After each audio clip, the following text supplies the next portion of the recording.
Out at the edge of the water, where the land runs out and the sea begins, there is sometimes a tower.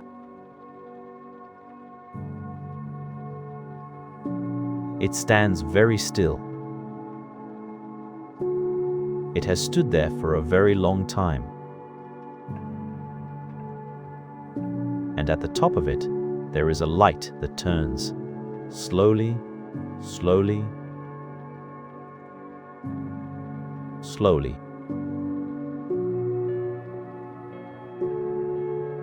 Like a lighthouse has all the time in the world, and perhaps it does.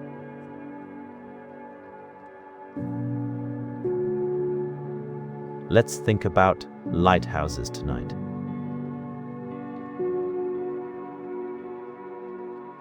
Let's wander through them very gently and find out how they came to be there, and who put them there, and who looked after them for all those years. There's no hurry.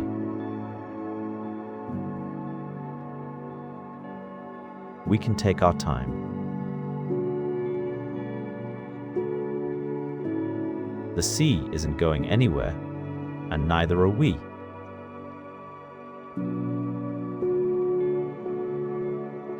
A very long time ago, hundreds and hundreds of years ago, people sailed on the sea in wooden ships. They carried things from one place to another, cloth and food and spices, and sometimes letters, and sometimes animals, and sometimes people who wanted to start a new life somewhere far away.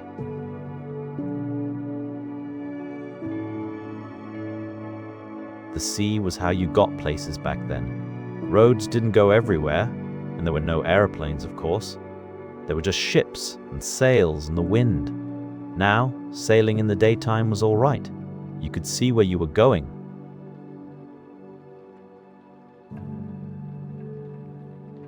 You could see the land and the cliffs and the rocks that stuck up out of the water. You could steer around them. But sailing at night was much harder. In the dark, you couldn't see anything. The rocks were still there. They are always still there. But you couldn't see them anymore.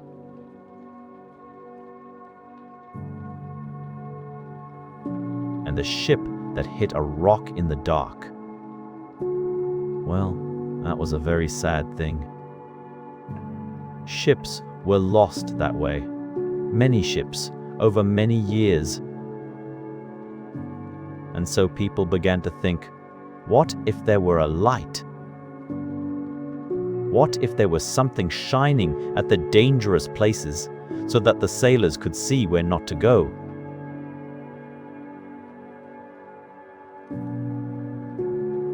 Isn't that a lovely idea when you think about it?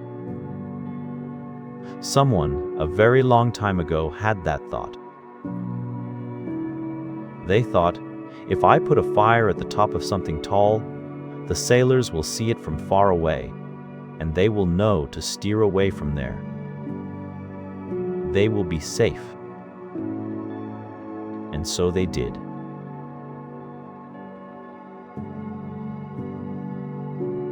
They lit fires on hilltops and on towers and on the ends of piers. And the sailors saw them and were glad. And the lighthouse was born. The very oldest lighthouse that people know about was called the Pharos of Alexandria.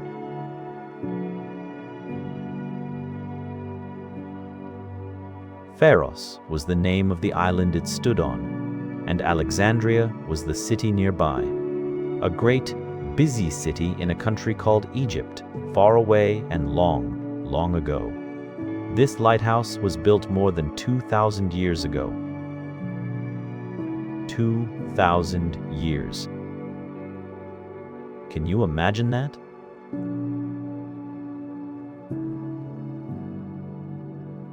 It was so tall. Some people say it was as tall as a very large building, maybe even taller than a church tower. And it had a fire burning at the top, and they say the light from it could be seen by sailors many miles out to sea. It doesn't exist anymore, that lighthouse.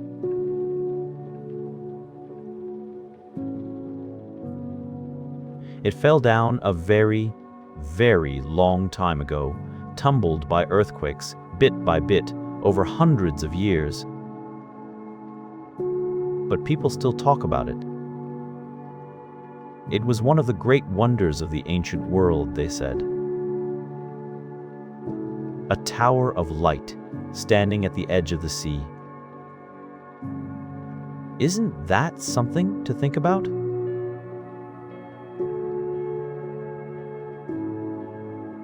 A lighthouse so old that the world it stood in looks nothing like our world at all. And yet, the idea. Put a light at the top so the sailors can see. That idea is exactly the same. That idea never changed. Now, if you were going to build a lighthouse, where would you build it?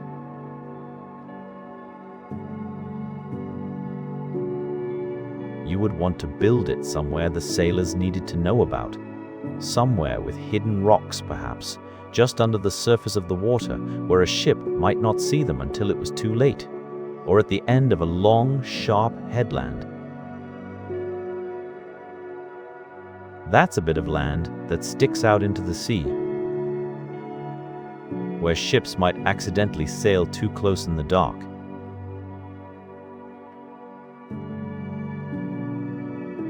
Or at the entrance to a harbor, so the sailors knew exactly where to come in safely. These were always tricky places.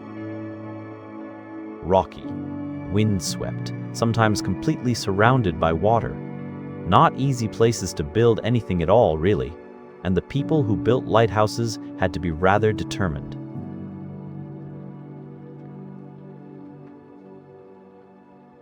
In the early days, some lighthouses were built on solid land, on cliff tops or headlands, and those were the easier ones.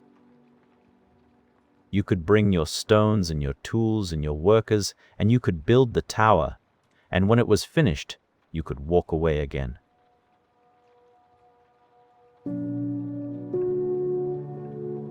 Those lighthouses still took a long time to build because everything had to be done by hand. Every stone had to be cut to the right shape and carried to the right place and laid down carefully with mortar in between. Mortar is a kind of thick paste, like a very stiff porridge, that holds stones together when it dries.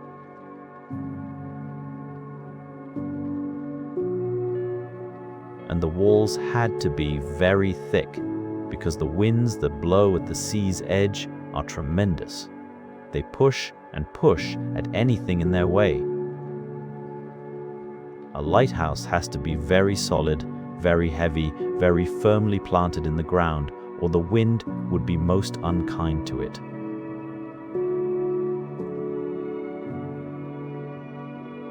And so the walls were often as thick as a grown-up lying down.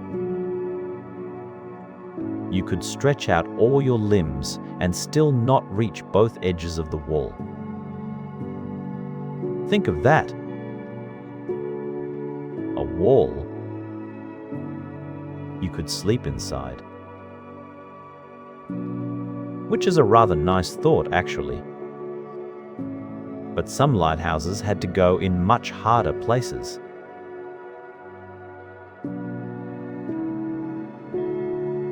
Out on rocks in the middle of the sea, where the waves crashed over everything, even at low tide. These were the most important lighthouses of all, in a way, because those rocks were exactly the most dangerous places for ships. But building anything out there was enormously difficult. Enormously. the sea doesn't care very much about building projects.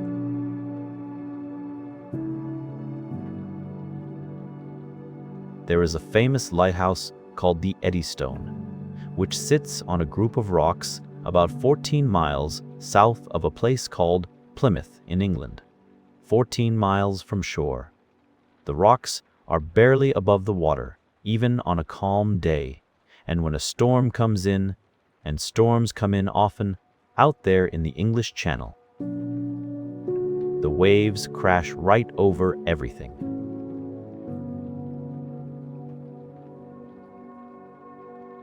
The whole rock disappears under white water. You can barely see it at all.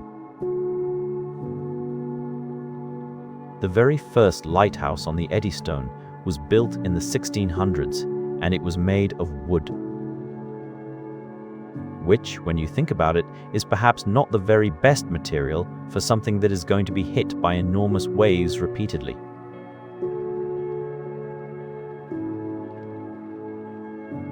And indeed, a great storm came, and the lighthouse was washed away entirely. Gone. And the keeper who was inside it too, which is a very sad thing. They built another one. This one was also mostly wood, and it stood for rather longer, many years. Before one night, a fire broke out at the top, because the light inside was a great open flame in those days, and fire and wood are not the best combination, especially when the wind is blowing hard.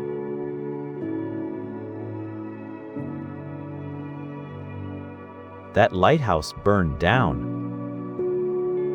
They built another one, this time out of stone. And the man who designed it was called John Smeaton. And he was very clever and very careful. He thought very hard about how to make this lighthouse last.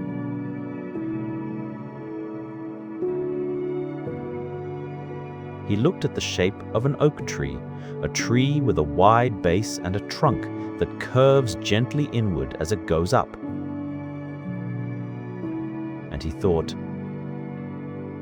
that is the shape that can withstand the wind. A tree bends, but it doesn't fall. I will make the lighthouse the same shape. And he did.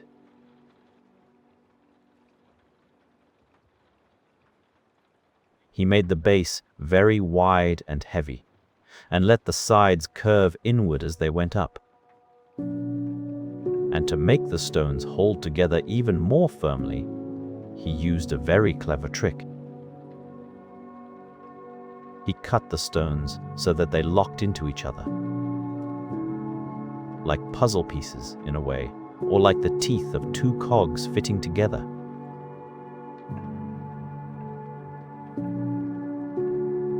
So even if the mortar somehow failed, the stones would still hold on to each other.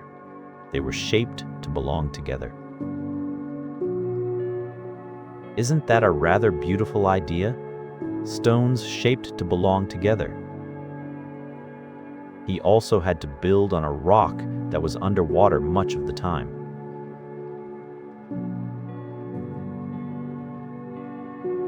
So his workers could only go out and work during the low tide, when the rock was exposed and they had very little time, sometimes only a few hours, before the tide came back in and they had to stop.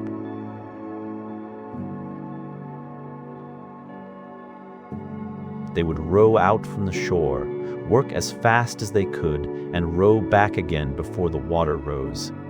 And this happened day after day, for years, before the lighthouse was finished. It took 3 years to build.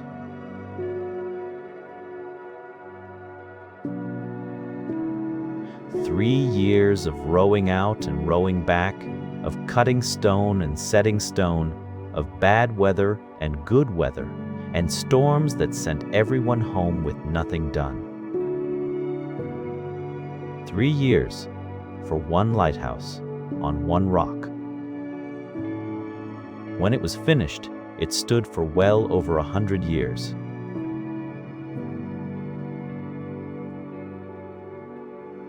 And even when it was eventually taken apart, because the rock underneath was slowly crumbling away. It was taken down carefully, stone by stone, and rebuilt on the land at Plymouth, where you can still go and look at it today. They thought it was too good to knock down, and perhaps they were right.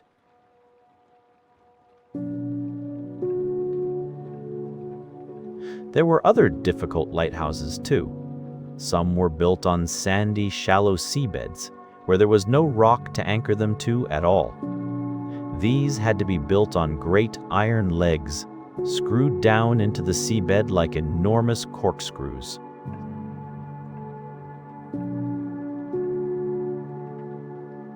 Or sometimes on great heavy platforms, like islands you had made yourself, filled with rocks and gravel until they sat heavy enough not to move. Some lighthouses in cold northern countries had to be built in places where the ice came in winter. Great sheets of ice that would push against anything in their way with enormous force.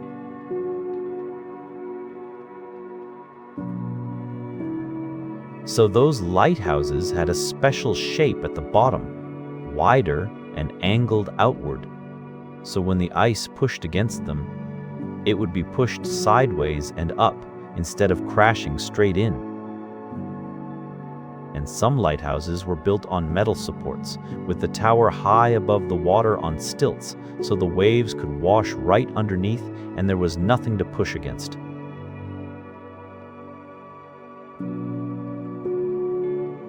These ones look very strange, like a bird standing in the water on thin legs, but they work rather well.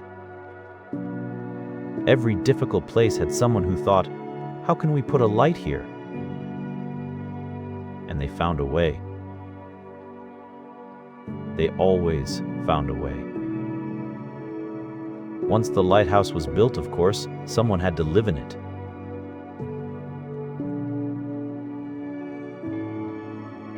This is the part that children often like best, or at least they find it most interesting.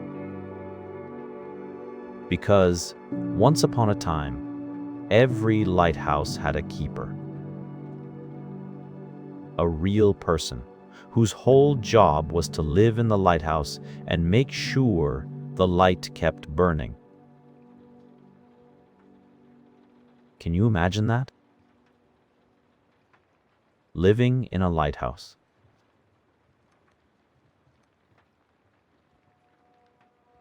Right at the edge of the sea. Some of them were on land, and those ones were perhaps more comfortable.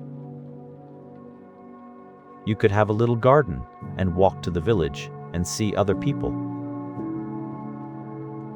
But some lighthouse keepers lived on lighthouses that were out at sea, on those rocks, and they could not leave for weeks or months at a time.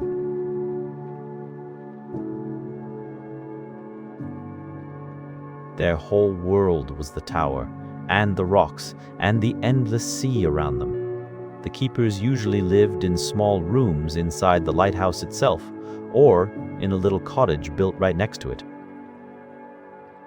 It wasn't very spacious. A lighthouse tower is round, remember, so the rooms inside are round too, which is rather unusual.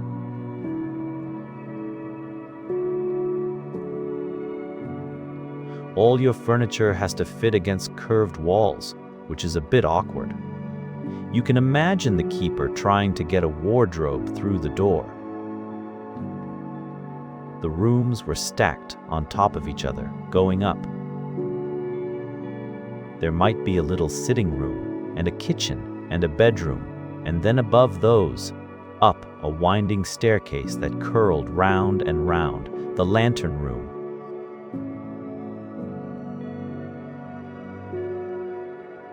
That was the most important room. The room at the very top where the light lived. In the old days, the light was made by burning oil. There were great wicks, long threads of cotton, that sat in oil, and when you lit them, they burned with a steady flame.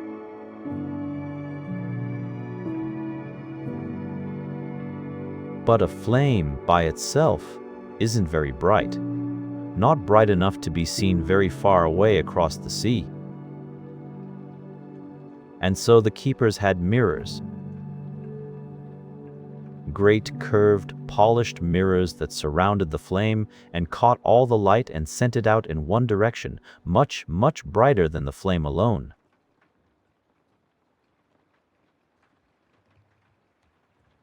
Later, they used something even cleverer, a Fresnel lens. This is named after a French man called Augustin Jean Fresnel, who thought it up. It looks like nothing you've ever seen before.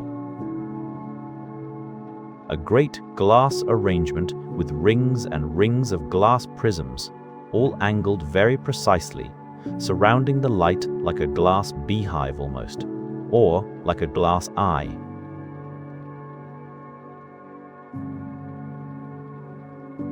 And all those glass prisms catch the light and bend it and send it out in a great concentrated beam, so bright that it can be seen many, many miles away.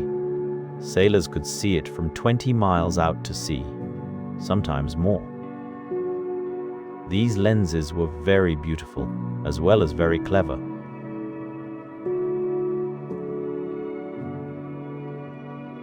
They caught the light and threw it about in all directions. Inside the lantern room, there would be colors and sparkles everywhere when the sun caught the glass. The keepers must have thought it was rather magnificent to live next to something like that, and they had to polish it.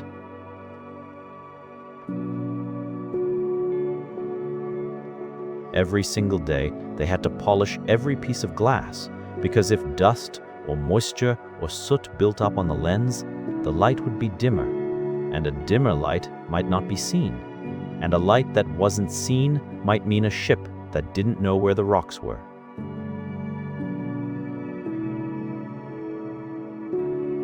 And so the keepers polished and polished, round and round the lens carefully every day. The light had to keep turning too, because a lighthouse doesn't just shine in one direction. That would only help the sailors who happened to be in exactly the right place.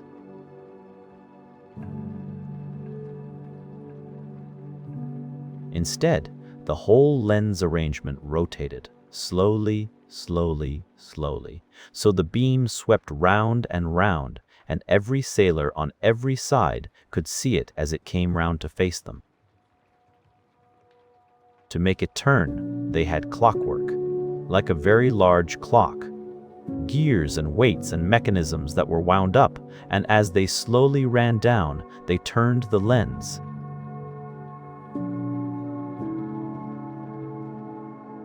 And the keeper had to wind it up again regularly through the night, or the light would slow down and stop turning.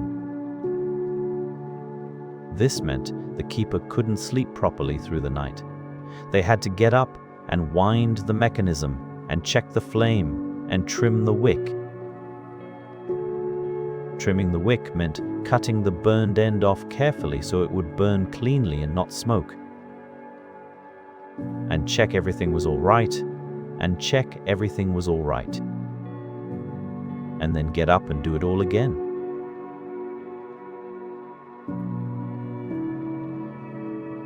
Night after night after night. For years. Some keepers did this alone. Some had an assistant keeper who shared the duties. The ones on the rock lighthouses far out to sea usually had 2 or 3 keepers, because you couldn't leave a light unattended even for a moment, and everyone needed some sleep eventually.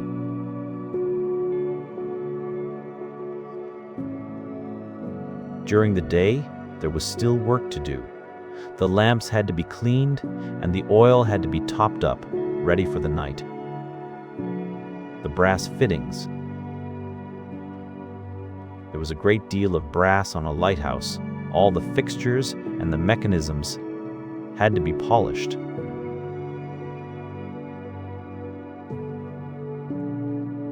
The lens had to be covered with a curtain during the day, because the sun shining through all those glass prisms could actually set things on fire. The powerful lens that collected light so well also collected sunlight too well.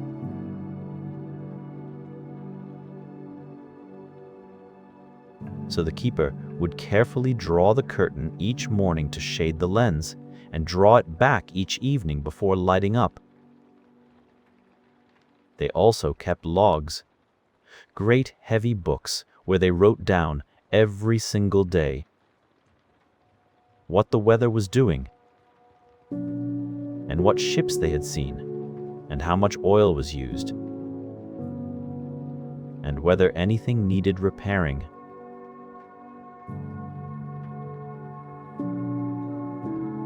Lighthouse keepers were very organized people on the whole. They had to be. And they repaired things. Lighthouses are in very exposed places, and things get worn and battered by the weather. Hinges get rusty. Glass panes crack. Mortar crumbles.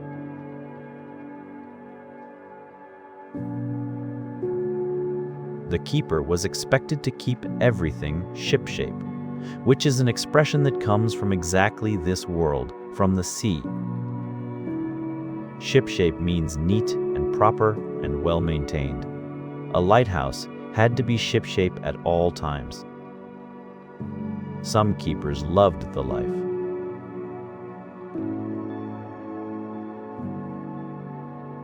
They loved the peace and the wide open sky and the sound of the sea and the feeling of doing something important and useful. They loved watching the birds that stopped to rest on the lighthouse during their long migrations. Little birds, sometimes, blown off course by storms, who would land exhausted on the lantern gallery and sit there trembling until they had recovered enough to fly on.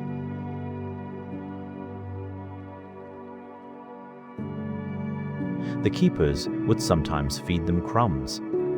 Tiny passengers resting at the lighthouse. They loved seeing the seals on the rocks below, hauled up and lying there like large gray sausages in the sun. They loved the dolphins that sometimes came and played in the water nearby.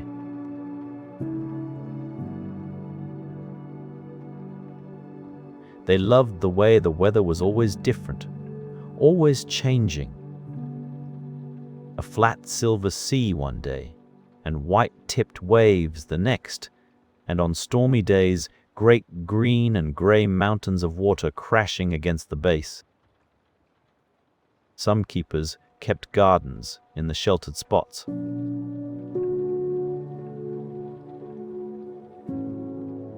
Extraordinary things. Lighthouse gardens. Little patches of vegetables and flowers clinging to the land in places where you'd think nothing could grow. People who visited would be astonished to find neat little rows of lettuces and pansies on a rock in the middle of the sea. Some kept animals.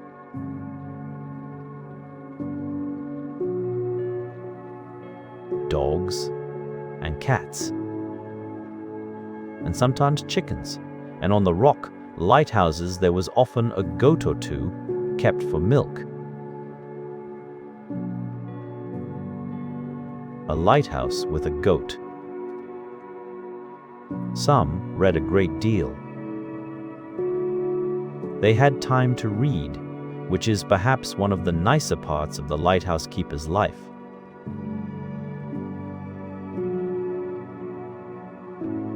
Long, quiet evenings in a cozy little room with a good book, while the light turned slowly overhead and the sea did whatever the sea was doing.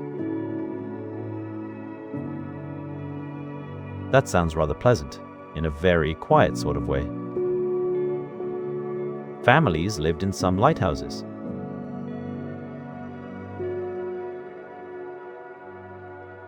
The keepers on the land-based lighthouses could have their wives and children with them, and the children would grow up running on the rocks and watching the sea and helping their parents with the small daily tasks of keeping the light going. Some children spent their whole childhoods this way. Imagine growing up in a lighthouse.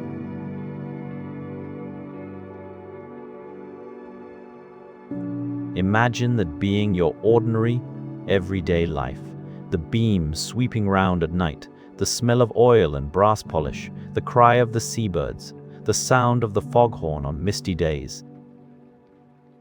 Ah, the foghorn. That's another thing the keeper had to manage. In foggy weather, when the light couldn't be seen very far, there had to be a sound instead. In the old days, they fired cannons, if you can believe it. Great booming sounds to warn ships. Later, they had bells, and later still, the foghorn, that great deep blaring sound that seems to come from the bottom of the sea itself.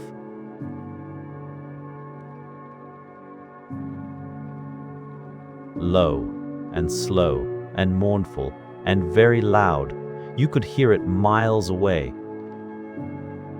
The keepers had to operate the foghorn by hand in the early days, and it was exhausting work. Later they had engines for it.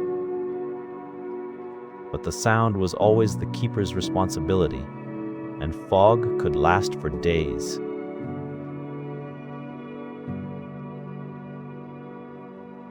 Days of foghorn, going on and on, rattling the windows and vibrating through the walls. The keepers got used to it, apparently. They just stopped hearing it after a while. The way you stop noticing the ticking of a clock in a room. Resupplying a lighthouse was quite an adventure.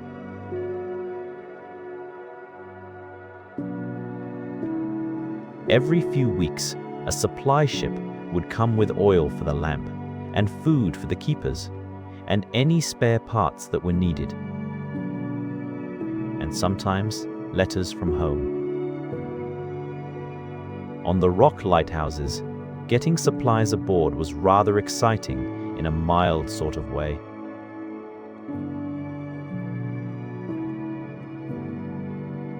If the weather was good, a small boat could come alongside and things could be passed across.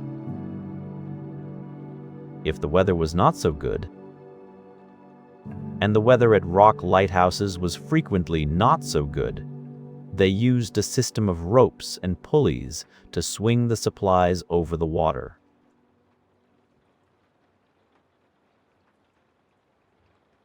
Boxes swinging gently through the air over the crashing waves. Sacks of flour, tins of food, a new window pane perhaps, carefully wrapped. And sometimes a new keeper arriving to take over, swinging over on the same rope, holding on rather carefully, one hopes.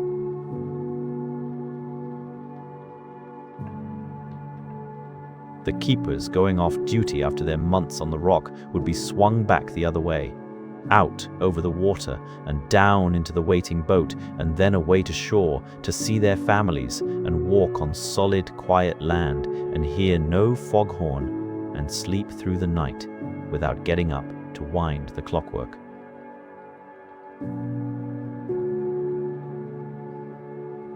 They said that when you'd been on a rock lighthouse for a long time, the land felt strange at first. Too still. Too silent, almost. No sea sounds, no swaying. Your legs expected the floor to move, and it didn't, and that felt peculiar. It took a few days to remember what ordinary land life was like.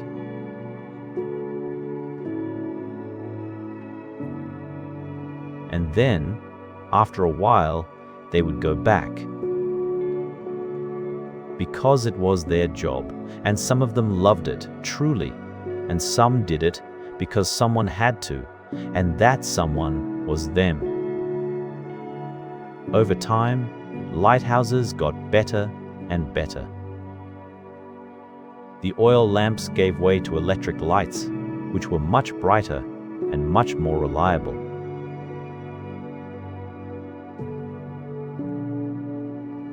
You didn't have to trim a wick or top up the oil, you just switched it on.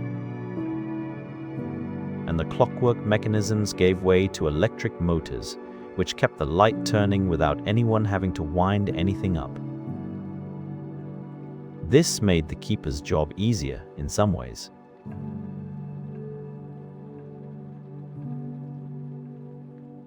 But it also, eventually, meant that some people began to wonder, if the light takes care of itself, does there need to be a keeper at all?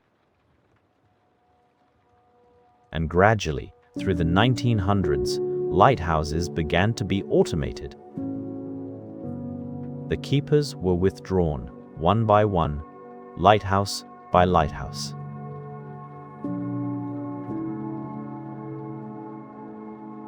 The last lighthouse in England to be automated was in 1988, which seems recent, really, when you think about how very long lighthouses have existed. For all those centuries, there was always someone in the tower. And then, one day, the last keeper left and closed the door, and the lighthouse went on by itself.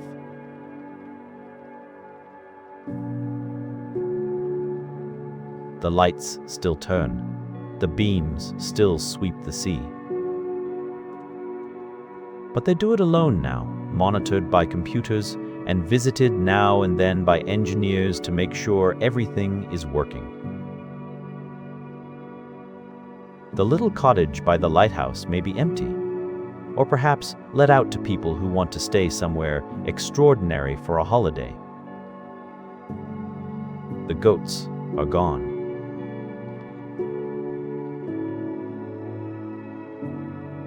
The log books are in a museum. But the light is still there, still turning. Slowly, slowly, slowly, slowly. Tonight, wherever you are, there are lighthouses turning. In the North Sea, cold and gray and enormous. On the warm coasts of the Mediterranean, where the water is as blue as a summer sky.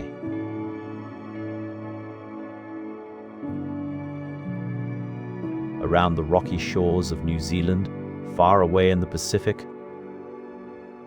Along the great length of Australia and Norway and Canada and Japan, wherever there is sea and ships and rocks, there are lights turning in the dark. Most of the ships now have such clever instruments that they know exactly where they are at every moment. Satellites far above the Earth send signals down, and the ship's computer says, "Here you are, this is where the rocks are, steer this way."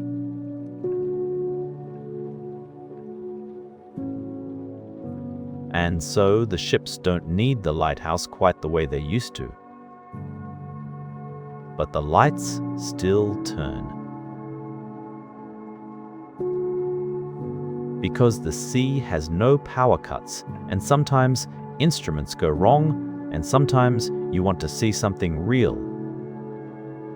A real light, a real beam, out in the real dark, rather than a number on a screen.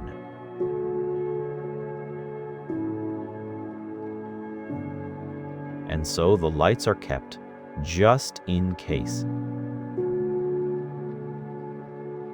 There is something very comforting about that, I think. Just in case. We'll leave the light on just in case. Think of the people who kept all those lights all those years.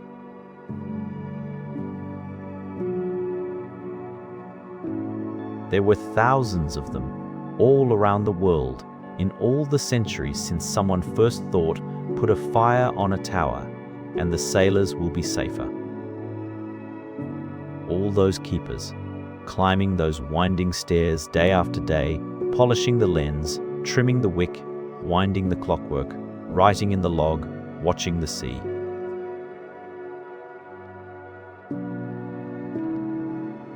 Keeping watch over the dark water so that people they would never meet could sail safely home. That is rather a lovely thing to have been, don't you think? A keeper of the light. There were women keepers too, not just men.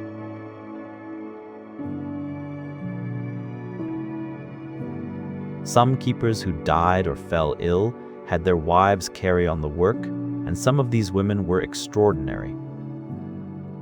There is a story of a woman called Grace Darling. Such a pretty name, Grace Darling, who lived in a lighthouse on the Northumberland coast of England in the 1800s.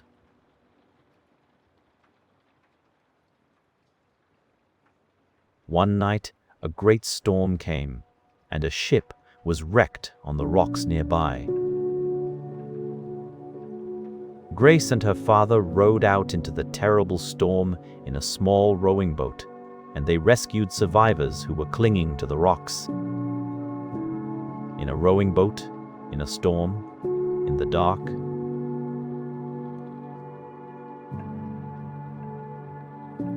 And then they rowed back, and then they rowed out again, because there were more people to bring back. Grace was not yet 20 years old, and she was a lighthouse keeper's daughter who had grown up watching the sea and keeping the light. Of course she knew how to row. Of course she knew those rocks.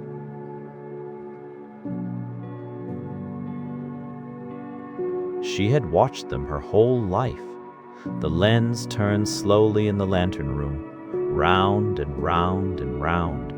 The beam sweeps out across the water, across the dark sea, lighting up the foam on the waves for just a moment as it passes, and then moving on. A seal on the rocks below doesn't even look up.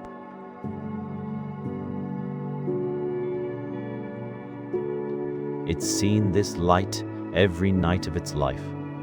The clockwork goes tick, tick, tick. Or perhaps now an electric motor hums quietly. The glass throws little sparkles of light around the walls of the lantern room. Out at sea, on a ship, a sailor glances up and sees the flash and nods and knows where they are.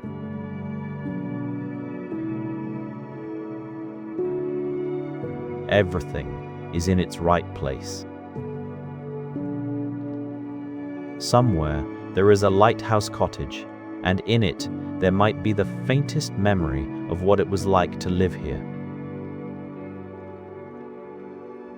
The smell of oil and salt. The sound of the sea never quite stopping.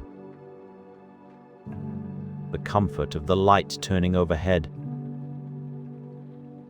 Keeping watch so you didn't have to.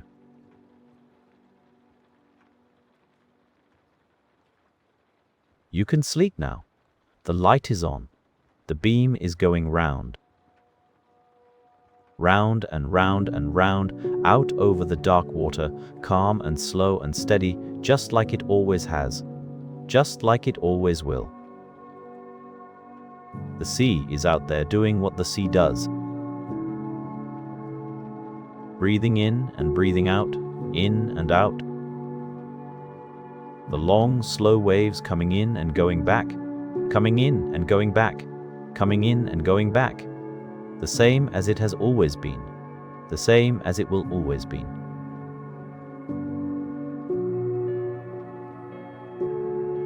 And somewhere at the edge of the water, a tower stands very still, and at the top of it, a light turns. Slowly. Slowly. Slowly.